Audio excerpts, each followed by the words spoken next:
ಮಾನವ ಹಕ್ಕುಗಳು ಮತ್ತು ಭ್ರಷ್ಟಾಚಾರ ವಿರೋಧಿ ಸಂಸ್ಥೆಯಿಂದ ನಾನಾ ಇಲಾಖೆ ಅಧಿಕಾರಿಗಳಿಗೆ ಮನವಿ.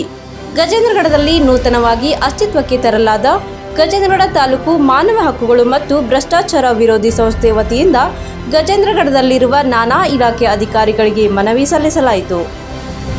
ಗಜೇಂದ್ರಗಢ ತಾಲೂಕು ಮಾನವ ಹಕ್ಕುಗಳು ಮತ್ತು ಭ್ರಷ್ಟಾಚಾರ ವಿರೋಧಿ ಸಂಸ್ಥೆ ಅಧ್ಯಕ್ಷ ಕಾಶಿನಾಥ್ ಮಿಸ್ಕಿನ್, ಉಪಾಧ್ಯಕ್ಷರಾದ ಈರಣ್ಣ ಚಿನ್ನೂರ್, ರಾಘವೇಂದ್ರ ಮಿಸ್ಕಿನ್, ಪ್ರಧಾನ ಕಾರ್ಯದರ್ಶಿ ಹಿರಿಯ ಪತ್ರಕರ್ತ ರಾಘವೇಂದ್ರ ಕುಲಕರ್ಣಿ, ಸಂಘಟನಾ ಕಾರ್ಯದರ್ಶಿ ಮಂಜುನಾಥ್ ಏರ್ಗೇರಿ, ಸಾರ್ವಜನಿಕ ಸಂಪರ್ಕ ಅಧಿಕಾರಿ ನ್ಯಾಯವಾದಿ ರವೀಂದ್ರ ಬಡಿಗೇರ್, ಕಾರ್ಯದರ್ಶಿ ಗುರುನಾಥ್ ಮಿಸ್ಕಿನ್ ತಂಡವು ನಾನಾ ಇಲಾಖೆಯ ಕಚೇರಿಗಳಿಗೆ ಭೇಟಿ ನೀಡಿ ಮನವಿ ನೀಡಲಾಯಿತು. ಮೊದಲಿಗೆ ಗಜೇಂದ್ರಗಢದ ಹೆಸ್ಕಾಂ ಶಾಖೆ ಟಿಎಸ್ ರಾಜುರವರಿಗೆ ಮನವಿ ನೀಡಲಾಯಿತು. ಬಳಿಕ ಗಜೇಂದ್ರಗಢ ತಾಲೂಕು ಉಪ ಖಜಾನೆ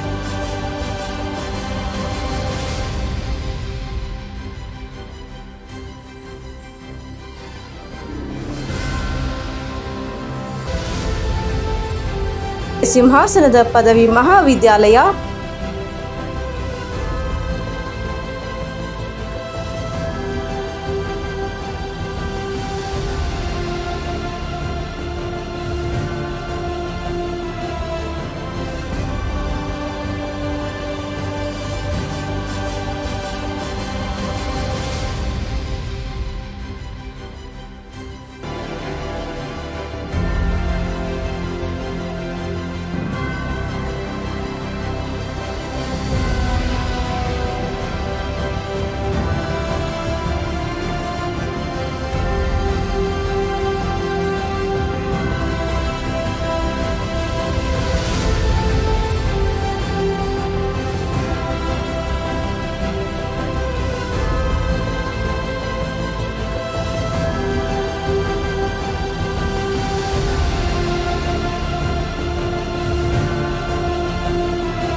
ಗಜೇಂದ್ರಗಢದ ಜಗದ್ಗುರು ತೋಟಧಾರ್ಯ ಪಿಯು ಕಾಲೇಜು ಪ್ರಾಚಾರ್ಯರಾದ ಸಂಗಮೇಶ್ ಭಾಗೂರ್ ಅವರಿಗೆ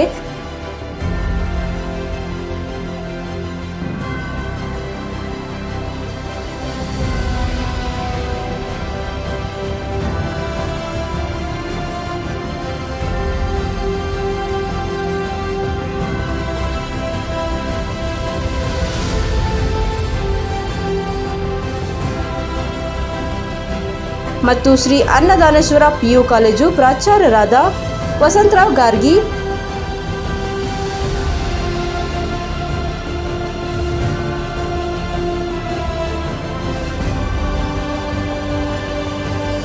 ಹಾಗೂ ಕೆಎಸ್ಎಸ್ ಕಾಲೇಜಿನ ಪ್ರಾಚಾರ್ಯರಾದ ಗೌಡರ್ ಸರ್ ಇವರಿಗೆ ಮನವಿ ನೀಡಲಾಯಿತು. ಈ ಸಂದರ್ಭದಲ್ಲಿ ಪ್ರಜಾಪ್ರಭುತ್ವದ ನೀತಿ ನಿಯಮಗಳು ಪಾಲನೆ, ಸಾರ್ವಜನಿಕರ ಕುಂದುಕೊರತೆಗಳ ನಿವಾರಣೆಗೆ ಆದ್ಯತೆ ನೀಡಲು ಅಧಿಕಾರಿಗಳಿಗೆ ಕೋರಲಾಯಿತು.